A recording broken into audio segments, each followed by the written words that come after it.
The subcommittee will come to order. The Subcommittee on Europe and the Middle East meets today in open session to discuss fiscal year 1992 programs. Today we will hear from public witnesses on some of our programs in the Middle East and the Eastern Mediterranean. The next witness is Walid Maalouf, the President of the Washington chapter of the National Alliance of Lebanese Americans. Mr. Maalouf. Thank you, and I am also the National Vice President of the National Alliance of Lebanese Americans, that is known as NALA.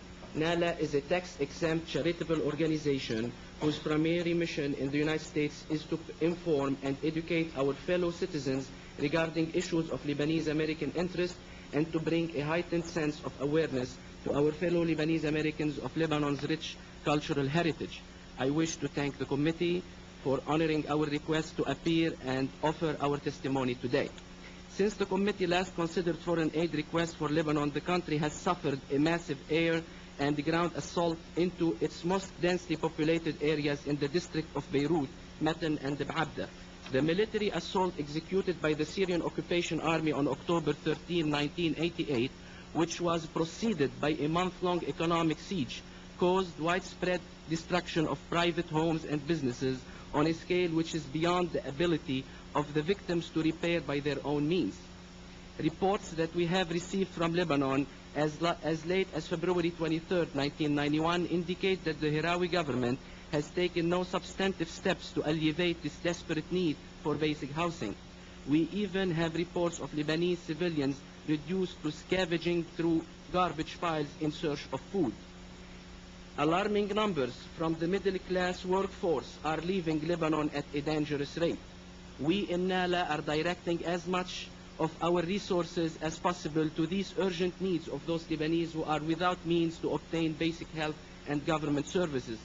We recommend to the Congress that it address as its highest priority the appropriation of immediate relief funds that can and will effectively be delivered to those Lebanese who are in need. We recommend that the emergency relief be channeled directly to the Lebanese people through private relief agencies. For example, the International Committee of the Red Cross and the Catholic Near East Welfare Association, operated through the office of John Cardinal O'Connor of New York. This association, through the Pontifical Mission Office in Lebanon, is currently active in a major program to reconstruct family dwelling units by providing buildings materials directly to the affected home owners. The project is currently in a need, and this is only that project, of $5 million to meet the existing demand for its services. We specifically recommend to the committee that it not channel any foreign assistance to the Lebanese people through the agencies and bureaus of the Lebanese government as long as Lebanon remains and the government under Syrian occupation. Syria is on the State Department list of terrorist sponsoring states, and as such, it is banned from receiving U.S. foreign assistance. We are concerned that Mr. Hirawi's government, in managing the dispersion of appropriated funds, will be coerced into directing this aid to Damascus, rather than to intend Lebanese beneficiaries, thus circumventing the legislative ban and defeating the intent of Congress. The basis of our concern lies in first-hand reports that we have received from Lebanon that Mr. Hirawi and his government cannot meet in Beirut without a military security or political representative of Hafiz al-Assad being present. It has also been confidentially reported to us by one who was present that Secretary of State Baker was informed by members of the Hirawi government during his March trip to Damascus of the overbearing oppressive presence of Syrian officials in the inner council of Mr. Hirawi government and of Syrian dictation of public policies to the Tayyip-sanctioned government.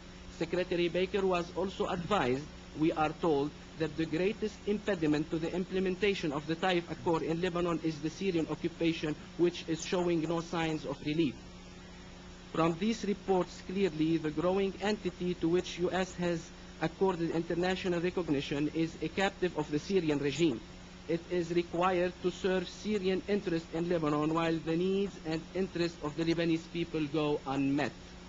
Furthermore, the Hirawi government, while supposedly existing under a constitution that provides for a Republican form of representative government, suffers from the fact that it has never been legitimated by the Lebanese people through a process of a free election.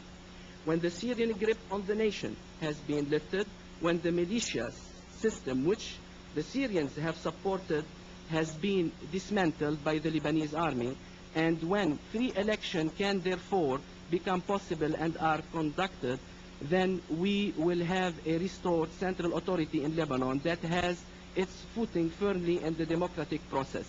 This is the only mean for a republican form of government to attain legitimacy. Such a government can clearly be entrusted to serve the people, as its power to govern will be derived solely from the people. I wish to have given you some more information about our position in the U.S. policy toward Lebanon, but it's clearly stated. I see the red light, Mr. Chairman. I don't want to take much time. But I wish to read the last paragraph for you, which is, as we pay homage to the courage of our returning American desert warriors, let us not forget and thereby discreet the sacred memory of the honor and valor of the 241 U.S. Marines who were killed at Beirut Airport on October 23, 1983, at the bidding of our friend, the killer, Hafiz al-Assad. It was by Assad hand that the bomb and the logistical support was made available to the long suicide driver, who in that one instant took more American lives than were lost in all phases of Operation Desert Storm. Thank you. Thank you, Mr. Maalouf.